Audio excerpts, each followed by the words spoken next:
the Mac and Fish podcast. I'm Coach McKinley Roll. I'm here with my co-host, Charles Fishburne, better known as Fish. Fish, what's going on? What's up? Hey, today we're blessed to have a great defensive mind and a great coach, the great Don Brown, University of Michigan defensive coordinator. Fish, give Coach Brown's resume. You know, Coach Brown, I actually met him the first time he was the head coach at University of Michigan. I met him through his actually UMass, University there of Michigan. Oh, I'm sorry. I got so excited to have you on the show, but University of Massachusetts. And I actually met him through one of his coordinators, I believe at the time, or linebacker coach coordinator, Keith Dazinski. He was recruiting a kid down here, and it's actually a funny story. He was recruiting a kid down here that went to one of the Nike camps, and the kid ran a 4.4, and his dad thought he was D1. And he had like Central Michigan, a bunch of, MAC offers, and they dropped off. And I ended up putting Coach Brown on him, and UMass wasn't good enough for the kid. And he ended up signing with Northern Michigan at the end, a D2 school. It's just one of those crazy stories about the parents.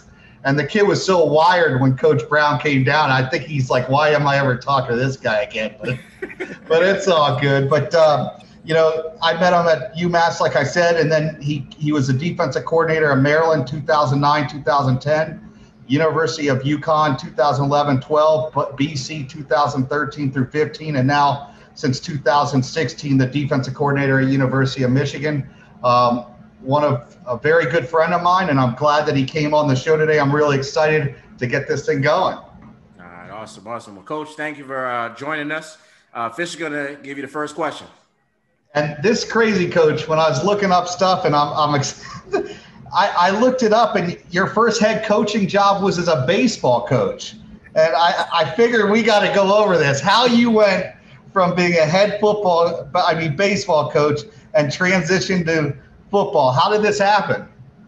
Well, I was the defensive coordinator at Yale in football, and I got there in '87, and then in the summer of '91, I got a phone call from my boss, Carm Kozer, and he said, "You got to come back. The AD wants to talk to you." And I'm like, "Oh boy, what did I do wrong?" And he said, "No, nothing. I don't think. He seems like he's in a good place." So I got in the car, drove back, and he told me, he said, "Yeah, you're going to be the next head baseball coach at Yale, interim for a year." I go, "But I'm the defensive coordinator in football." He goes, "Yeah, I know. You'll do both." And I ended up sleeping in the office at night and doing both jobs. But we ended up going 26-10.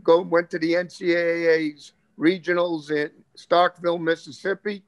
And this past year at Michigan, when we played Notre Dame, 24 of the 25 players on that team came and watched us play.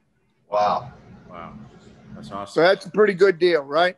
No doubt. And that's what it's all about in coaching. It's the relationships with our former players. And that was kind of a crazy story, though. I can't say that wasn't one of my more favorite experiences. Awesome. Well, Coach, going back to football, head coach at UMass, and then you become the DC at Maryland, and now you're at Michigan.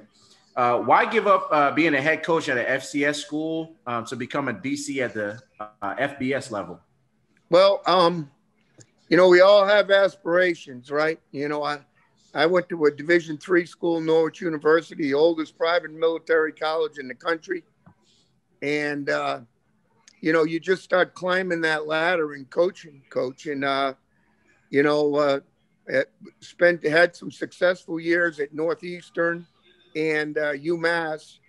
And Ralph Friedgen reached out to me, and I ended up visiting with him on New Year's Day, him and I. And I just felt like it fit and it was right. He's one of the more influential guys from an X&O standpoint and a very successful head coach. And it just ended up being a good fit.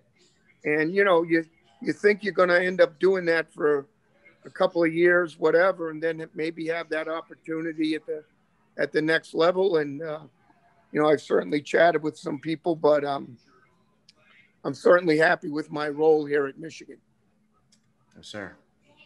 Coach, you look at the success that you've had at each stop, each program you took over had issues on the defensive side of the ball when you took over. How were you able to turn these programs around so quickly?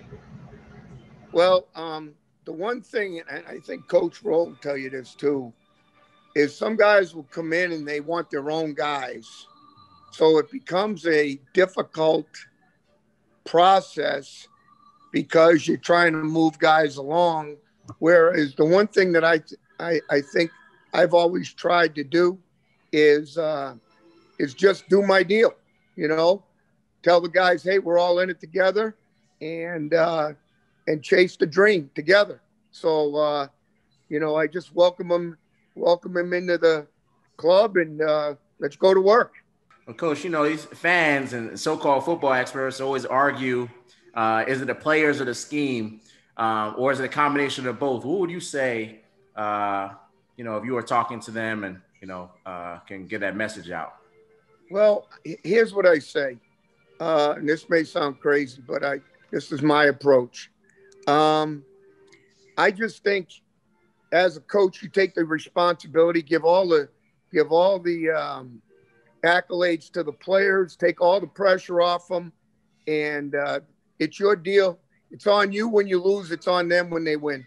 And that's kind of how I approach the thing. At Michigan in 2016, you had the first-rated defense. 17th, you were third. 18th, second. 2019, 11th. How have you been able to be so consistent year in and year out with the constant turnover of roster with players? It's a tough challenge. You have guys which you're really happy for them when they make a decision to go to the NFL, and that's part of the deal. You're happy for the guys, you want them to have great success, and that's part of it. But the good thing is I work for a very organized head football coach. He always plans for these things.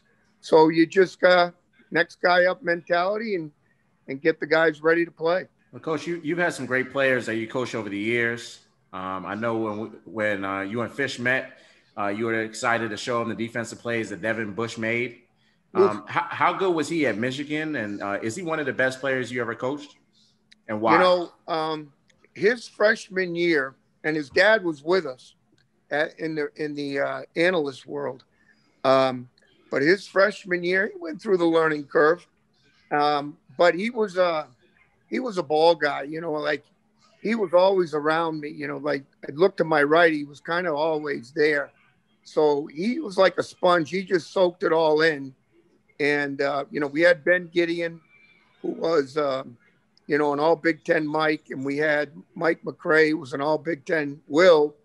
And I kind of, in my mind, said when Ben goes, we'll just pencil Devin in. And he had, 2 unbelievable years. It's kind of nice when your middle linebacker can run sideline to sideline, and he's running by the DBs. You talk about a true sideline to sideline guy. It was him, tremendous leader. And as I said, he was my guy on the field. I mean, he was totally into concept, totally into the package. I never had to worry about, what was going on out there because he, that was his world. That was the most important thing to him, was getting our guys lined up, and that was truly his world. Coach, there's so many good coaches in the Big Ten. It seems like each program in the conference has a well-known coach. Why do you think your conference has so many good coaches, and is it difficult to coach against them? Oh, you got your hands full every week. It's funny, sometimes you hear, this team or that team, Michigan will have an easy time. Everybody's good. Everybody's got players. Everybody's got expectations and aspirations. So you've got your hands full on a week-to-week basis.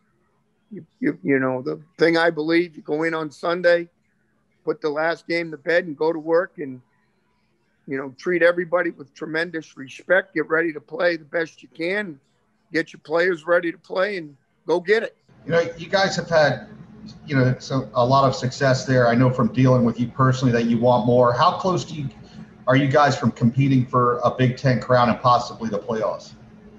That's the expectation here. And I think Coach does a great job of selling that to the players, but also, going about it the right way. The hard work, the weightlifting, the conditioning, the concept development, all those things are the things that are important. With all those expectations and controlling it all, I think he does an unbelievable job. And it allows me to just focus on doing my own job.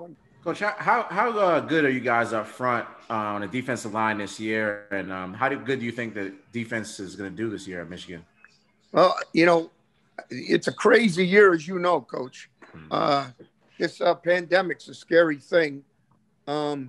But we have two defensive ends one is an underclassman, one is a senior, Kwity Paye.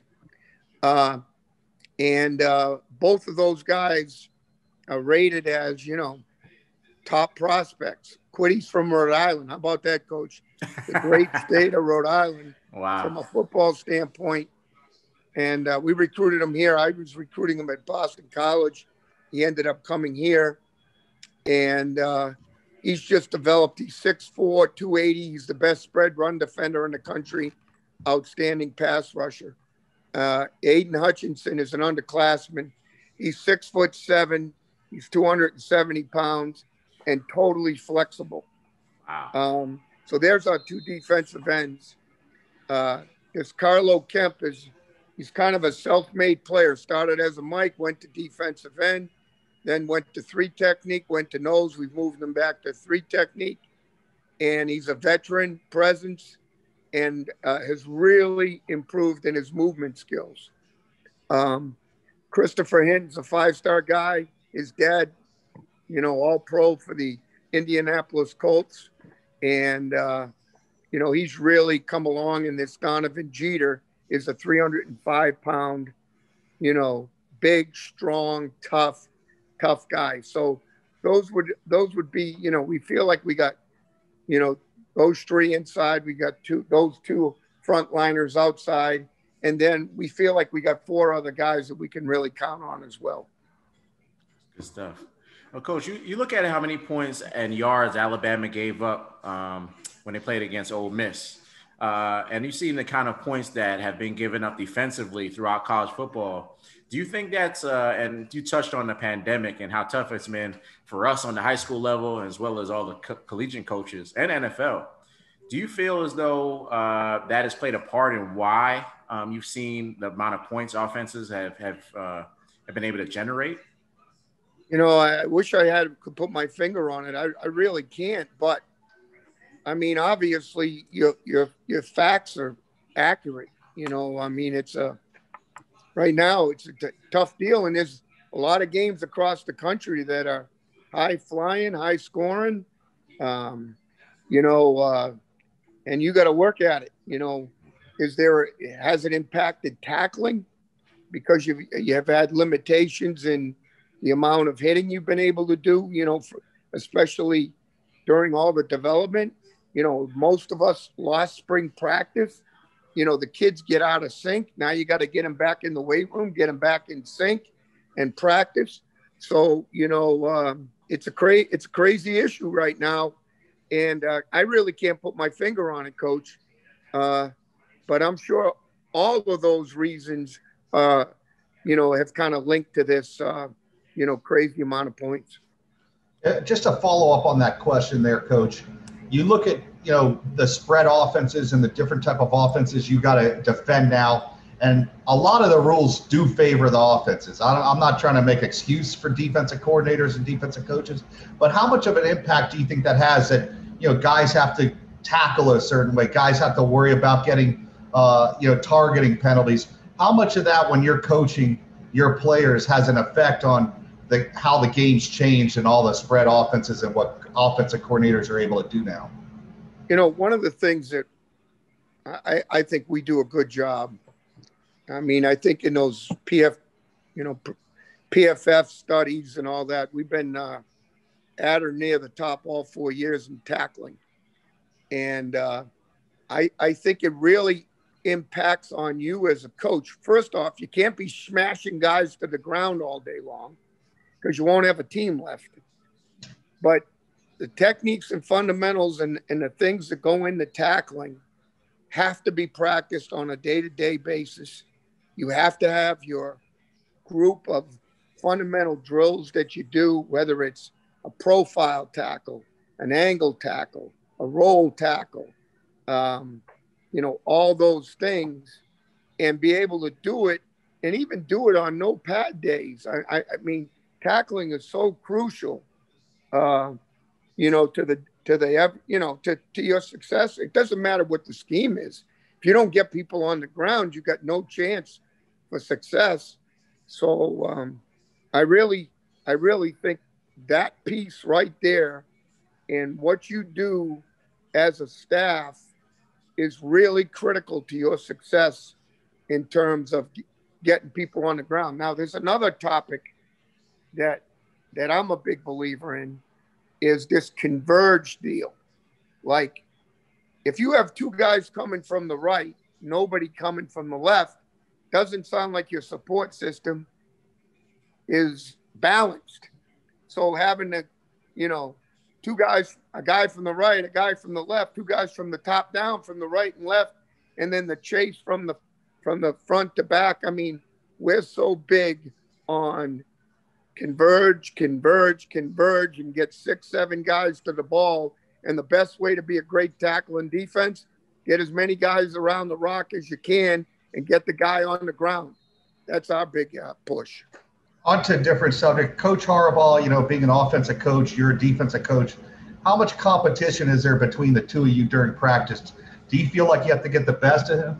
Well, I feel I just got to coach my guys. I mean, and that's really what I do. 43 years, you'd be a worn out dude if you were getting emotionally. I just got to get my guys ready. We have a plan of install that we're gonna go with. It may be the best that day. It may not be the best. Of course, competition breeds success. So you're certainly, that's a byproduct of it. But to actually go out there in that process, I'm really more concerned about minimizing explosive plays and minimizing mental mistakes so we can get our guys ready to play. And Coach, schematically, I've been a fan of yours for years, and I've watched your defenses play. You've traditionally been, I've seen a more of a man-to-man. You just kind of will go with that. What has been, is that more you're trying to fit your players to that scheme? Is that something you just believe in and you're going to recruit players that fit that scheme, or? Well, that's one right there. Okay. We're gonna recruit players that we feel as good a man-to-man defenders as we can find in this country. Mm-hmm. And the big reason for that is all these RPOs now. If you don't have the ability to play man-to-man, you're in a heap of trouble. Now, if you're good at it, last year in the RPO world, out of the 65 teams in the Power 5, we were 62nd, meaning there's only 3 teams that saw less RPOs than us. And I think obviously a reason for that is it's harder to throw the RPOs when you're covering guys. Mm-hmm. And so that's a point. So that's a reason, one of the reasons that we're tied into it. But it's also that what you talked about is, that's what we're trying to create too, is have everybody think that we're playing man-to-man all the time. I mean, last year, 51% man, 49% zone. Wow. So, but they look at it and think it's, we line up a lot and it looks like man to start. Mm-hmm. It's like we all do, Coach. You show them one thing, try to do the other, and we certainly work hard at that. Yes, sir. One final question I'm going to ask, Coach. A big deal in recruiting is for you guys to come down here, eyeball the talent. without having a spring to do that this year and very limited access this fall, what are some of the things you guys have done to kind of help you out overcome some of those challenges that you're having probably in recruiting this year? Well, guys like Coach, you develop relationships, strong relationships with, and everybody wants what's best for their players. And, we just reach out and try to make sure that we're in the discussion so that if somebody has a player they think is a fit for us, then obviously take that to heart, follow it up, and, and then be very fair with the player and very fair with the coach. And those are important, details. We've got some guys this year from Florida that are, I can't really talk about, but they're verbally committed at this point. And again, relationships are important. And, my whole thing from 1984 on, I was known as a Florida recruiter. So there's a lot of relationships that I feel very, very good about in the state of Florida. Well, Coach, I really appreciate you coming on today. It was great talking to you, and absolutely look forward to talking to you again in the future. I hope you guys have a great season this year and make one of those playoff spots. And like I said, it's always a pleasure getting a chance to speak with you. Absolutely. Well, Fish, you do such a great job of representing young people and helping them find, tremendous academic and athletic fits. And Coach, you're one of the best coaches in the state of Florida, if not the country. So we're excited to talk to both of you. Thanks a lot. Well, thank you, Coach. Really appreciate you. Thank you. Appreciate it. McKinley, hold on, Coach. He wanted to ask you one question. I think about social media. Do you have like a Twitter account or that you know of? I do. All right. I do. I have to stay off it though. Some people don't like me. He just wants people to follow you. Yeah, people want to follow you. Great. Coach. Yeah. FB Coach D Brown, hunt me up, baby. All right, Coach. Thank you. Thanks. All right.